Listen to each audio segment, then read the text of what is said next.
Un arresto in flagranza, una denuncia e oltre 140 grammi di cocaina sequestrati è il bilancio dell'operazione condotta dai carabinieri della Compagnia di Belluno durante i controlli predisposti nell'area di Santa Croce del Lago in occasione del concerto dei Negrita dello scorso fine settimana. A finire nei guai due presunti spacciatori trasfertisti, entrambi trevigiani. Si tratta di un 29enne di San Vendemmiano, già noto alle forze dell'ordine, un 25enne di Tarzo, incensurato. Il primo è stato arrestato, il secondo denunciato a piede libero. I due sono stati fermati nella notte tra sabato e domenica mentre lasciavano la zona dell'evento. I militari li hanno notati mentre tentavano di disfarsi di un involucro poi recuperato. All'interno 11 dosi di cocaina per un peso complessivo di 10 grammi. Nell'auto sono stati trovati anche 310 euro in contanti, ritenuti il probabile provento dello spaccio.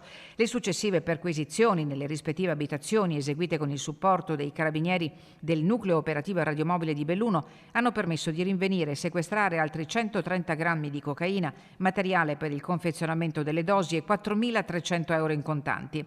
Durante l'accesso nella sua abitazione, il 29enne di San Vendemmiano ha cercato di impedire l'ingresso ai militari, colpendoli con calci e spintoni e provocando lievi lesioni.